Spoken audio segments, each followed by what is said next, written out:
मई 1857 मेरठ छावनी में 90 हिंदुस्तानी सवारों की एक कंपनी को प्रयोग के तौर पर नए किस्म के कारतूस दिए गए।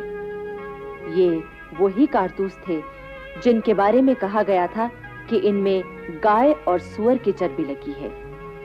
इन कारतूसों को दांत से काटकर चलाना था। 90 में से 85 सिपाहियों ने उन कारतूसों को इस्तेमाल करने से मना कर दिया। इन 85 सिपाहियों का कोर्ट मार्शल हुआ। आज्ञा न मानने के जुर्म में उन्हें 8 से 10 साल कैद की सजा सुनाई गई। 9 मई की सुबह उन 85 बंदी सिपाहियों को परेड मैदान में लाकर खड़ा किया गया। उनके सामने गोरी फौज और उसके साथ तोपखाना भी खड़ा किया गया। इस दृश्य को दिखाने के लिए छावनी के बाकी सिपाहियों को भी बुलाया गया ताकि वो भी सबक लें। बंदी बनाए गए सभी 85 सिपाहियों की वर्दियां उतरवा ली गईं।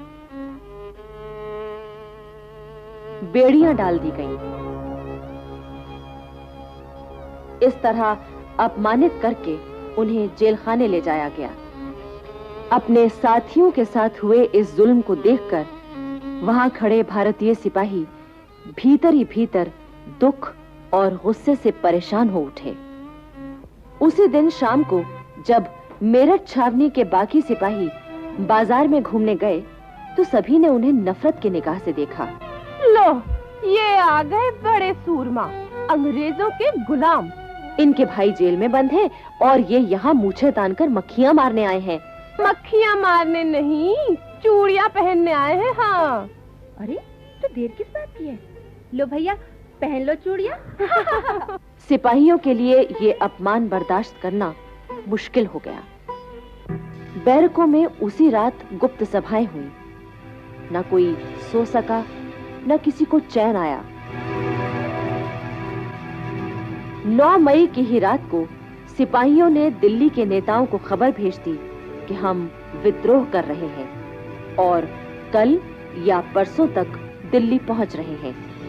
अब हमारे लिए 31 मई तक रुकना मुश्किल है। 10 मई 1857 उस दिन रविवार था। मेरठ शहर के अंदर नगर निवासी और हजारों हथियारबंद ग्रामवासी इकट्ठा हो रहे थे। उधर छावनी में वो सुबह आई जिसका क्रांतिकारी सिपाही सारी रात बेताबी से इंतजार करते रहे थे। उनका दल सबसे पहले जेलखाने की ओर बढ़ा। उन्होंने जेल की दीवार तोड़ दी और जेल में घुस गए। उन्होंने बंदी बनाए सिपाहियों की बेड़ियां काट दी और उन्हें मुक्त किया। जेल के जेलर भी क्रांतिकारियों से मिल गए थे। उन्होंने न तो कोई विरोध किया और न अंग्रेज अफसरों को खबर ही दी। इसके बाद सारे क्रांतिकारी सिपाही अंग्रेजों का खात्मा करने के लिए दौड़ पड़े। हिंदू, मुसलमान, पैदल, सवार और तोपखाने के सिपाही सभी विद्रोही हो उठे।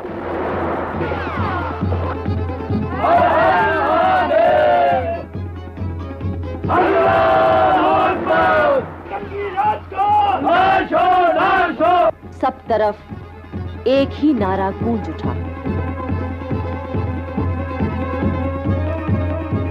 उस दिन मेरठ में बहुत से अंग्रेज मारे गए। बंगलों, दफ्तरों और होटलों में आग लगा दी गई। शहर और छावनी दोनों जगह भयंकर विद्रोह छिड़ चुका था। तारों को काट दिया गया था और रेलवे लाइन पर क्रांतिकारी सिपाहियों का पहरा लगा था। 11 मई 1857 की सुबह 8 बजे क्रांतिकारियों का दल दिल्ली पहुंचा। वे 10 तारीख की रात को ही मेरठ से चल दिए थे। दिल्ली के क्रांतिकारी नेताओं को तो उनके आने की खबर थी, लेकिन अंग्रेज अफसरों को कुछ भी पता नहीं था। जैसे ही अंग्रेज फौजी अफसर कर्नल रिपले को खबर मिली वो 54 नंबर देसी पलटन को लेकर मुकाबले के लिए आगे बढ़ा।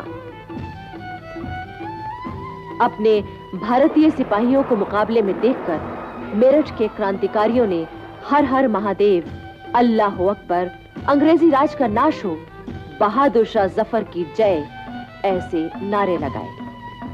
अपने सामने खड़े आजादी के दीवाने सिपाहियों को देखकर 54 नंबर पलटन के दिल में भी राष्ट्रीयता जाग उठी। वे मेरठ के सिपाहियों से लड़ने की बजाय गले मिलने लगे। कर्नल रिप्ले ये देखकर घबरा गया। वो भागना चाहता था, पर क्रांतिकारी सिपाहियों ने उसे मार दिया।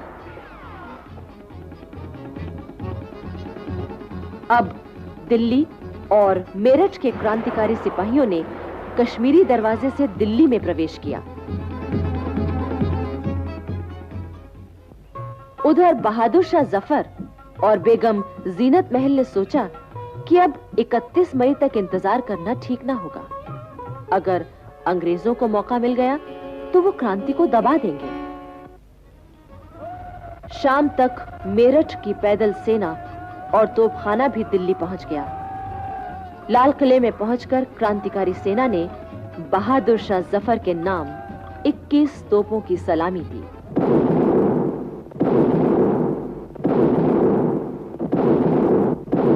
बहादुर शाह के पास पहुंचकर क्रांतिकारी सिपाहियों ने उन्हें सलाम किया और मेरठ का हाल सुनाया। मेरा खजाना खत्म हो चुका है, मैं आप लोगों को तनख्वाहें कहां से दूंगा? हम लोग हिंदुस्तान भर के अंग्रेजी खजाने ला लाकर आपके कदमों में डाल देंगे।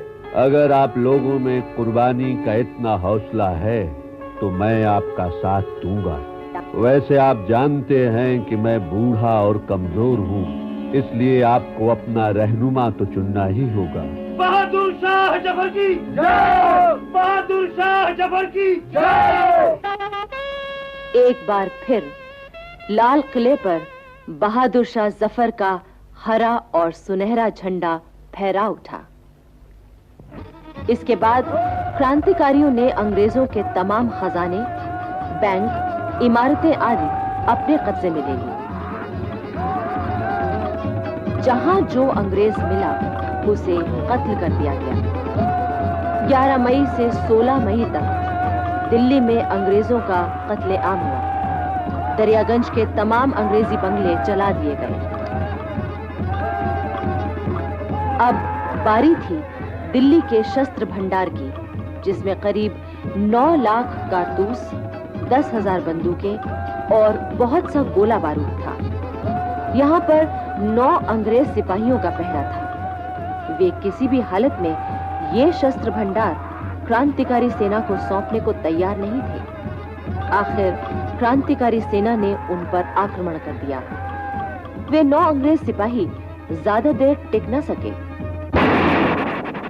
उनमें से एक अंग्रेज सिपाही ने शस्त्र भंडार में आग लगा दी। इससे इतना भयानक विस्फोट हुआ कि वे 9 अंग्रेज सैनिक, 25 हिंदुस्तानी और करीब 300 दिल्लीवासी मारे गए।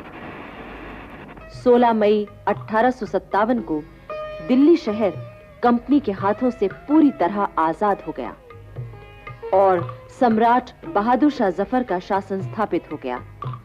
बहादुर शाह जफर ने सबसे पहले बरेली के बहादुर बख्त खां को सेना की कमान सौंपी और उसे प्रधान सेनापति बनाया। इस मौके पर बहादुर शाह ने बख्त खां से कहा, बहादुर, मुझे तुझ पर बड़ा भरोसा है। मुझे तुम खुदा हवाले करो और यहाँ मैदान जंग में कुछ करके दिखाओ। इसके बाद बहादुर शाह जफर ने देशवासियों के नाम एक पैगाम प्रसारित किया।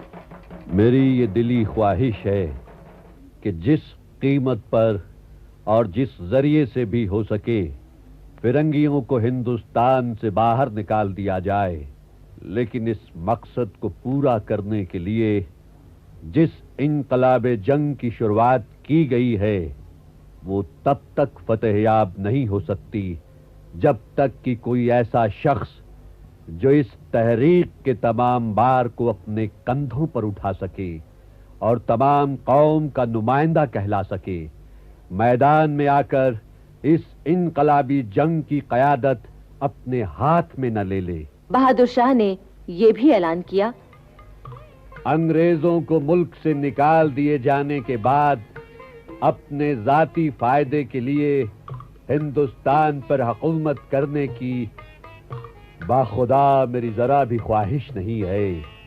याद रखें, खुदा ने इंसान को जितनी भी नेमतें अता की हैं, उसमें सबसे बड़ी बरकत आजादी है।